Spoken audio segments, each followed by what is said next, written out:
Assalamualaikum warahmatullahi wabarakatuh. Hello everyone, how are you today? Semoga kita dalam keadaan baik-baik. Nah, teman-teman, kalian tahu tidak bahwa negara kita, Negara Kesatuan Republik Indonesia adalah negara hukum sesuai dengan pasal 1 ayat 3 yang menyatakan bahwa negara Indonesia adalah negara hukum.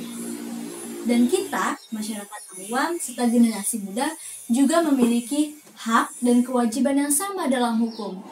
Hal itu tertuang dalam pasal 27 ayat 1 yang menyatakan bahwa setiap warga negara Indonesia berhak mendapatkan perlindungan hukum sekaligus memiliki kewajiban untuk menghargai dan mematuhi hukum yang berlaku di Indonesia. Teman-teman, kita sebagai generasi penerus bangsa harus melek hukum, harus kenal hukum, agar kita tidak terjerumus dalam hukuman. Kalian tidak mau kan terjerumus dalam hukuman? Nah, berbicara tentang hukum, pasti yang terbesit dalam pikiran kita tentang suatu kasus serta persidangan. Dalam persidangan ternyata ada suatu elemen yang sangat penting.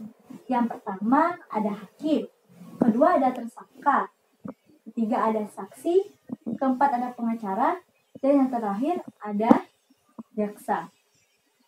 Berbicara tentang jaksa, banyak dari kita yang belum mengetahui atau kurang mengetahui apa itu jaksa. Undang-Undang Nomor 16 Tahun 2004 Pasal 1 menyatakan bahwa jaksa adalah pejabat fungsional yang diberi wewenang oleh undang-undang bertindak sebagai penuntut umum dan pelaksanaan putusan pengadilan yang memperoleh kekuatan hukum yang tetap dan wewenang lain berdasarkan undang-undang. Teman, sudah mengerti kan apa itu jaksa? Lantas, bagaimana jaksa melakukan fungsinya sebagai penuntut umum?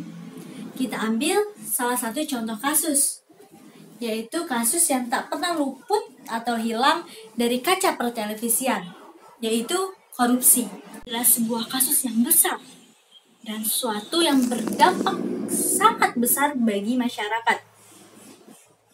Dan teman-teman, ternyata jaksa berperan penting dalam kasus korupsi ini.